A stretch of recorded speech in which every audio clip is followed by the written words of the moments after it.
Hi, welcome to room 118. I'm here today to give you a tour of your new Newport-Mesa docking station. So first, when you come in, you want to take your Dynabook laptop, you're going to set it next to the docking station, and you're going to have one power cord. This power cord is the key to connecting your Dynabook to the docking station. You're going to plug it into either one of the power outlets. So you're going to plug in here, open your laptop, and turn it on. Okay. At that point, it might wake up this monitor as well. If it doesn't, it's okay. It just is probably because you're on extend mode. If you're on duplicate mode, it's going to wake both up right away and you're going to be able to see from both. If for some reason your docking station is not turned on, check this little light right here, and if you need to, press the power button. Most likely it's already turned on.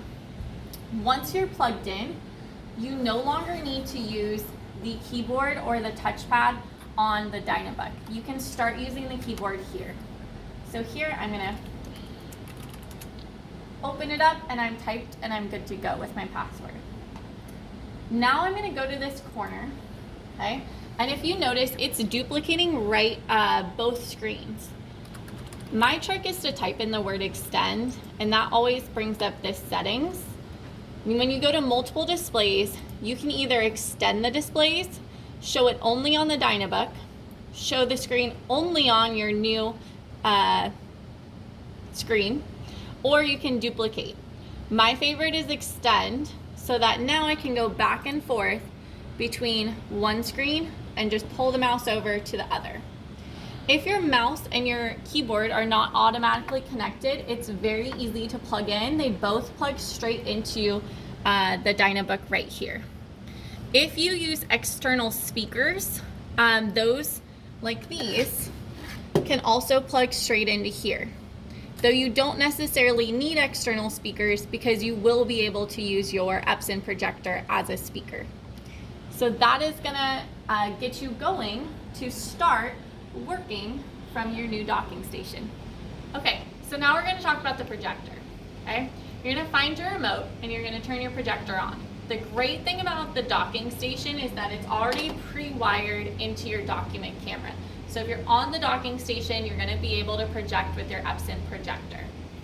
Once you have your projector on, if you're in extend mode, which is what we recommended before, it's going to get a little funky because you're going to have your screen is going to be a third monitor, and that can get a little overwhelming. So for example, if I have this video on YouTube I want to play, I'd have to pull it all the way to the right of my screen until it appears on my third one here, and it actually jumped and this became number 1 over here. So it gets a little confusing here.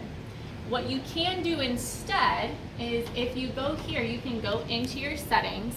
So remember our trick, I type in extend, it's gonna take me straight into here, okay? And then at that point, I'm gonna want it to duplicate.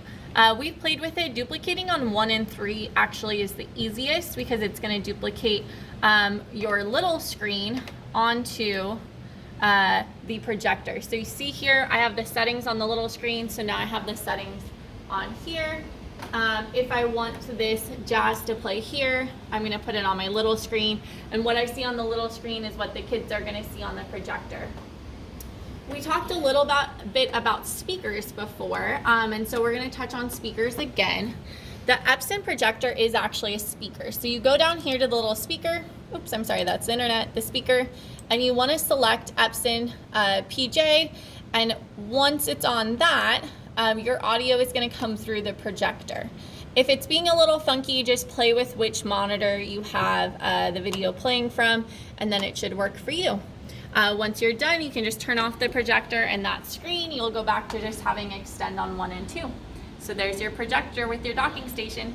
Okay, so the last piece of the docking station we want to talk about is going to be your document camera, because I know that's an essential tool for a lot of teachers.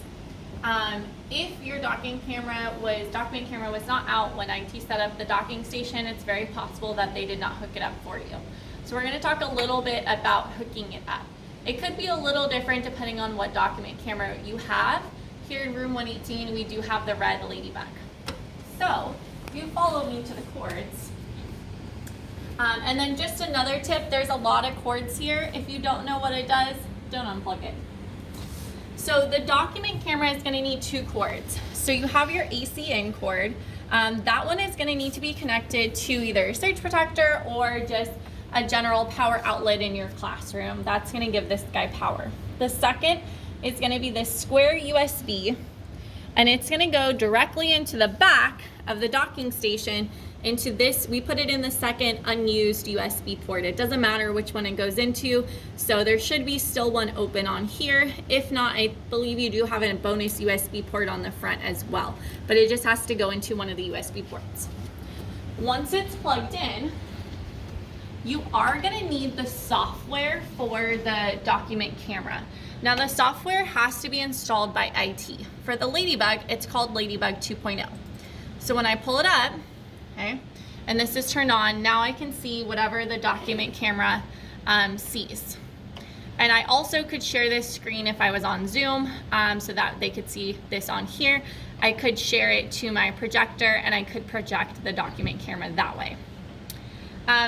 But you do need to have the software, which IT can push to you. You will just need to create a help ticket and tell them which document camera you have. Okay, whether it's the Ladybug and what version it is. A trick if you do not have the software, but all you want to do is project to the projector. Now, if all you're doing is projecting the document camera to the projector, there's no way to share that with students on Zoom. If you want to share the document camera to students on Zoom, you are going to need the software, so it's going through the computer. But if you just quickly have the students in your room and you need the document camera, really easy. You are going to still need that AC cord, but you can use an HDMI. You need to find the white box that's in your classroom, typically very near your computer. Plug the HDMI in there. Take this HDMI, plug it into HDMI out, which will be on the side, not in, out, because you want the picture to go into here and out to the projector. Now when you turn on the projector, you can do a source search and the document camera will come up there as well. So that is a second trick for you if you do not have the software or the time to get the software, so it connects to the docking station. And that is it for this tour of your docking station.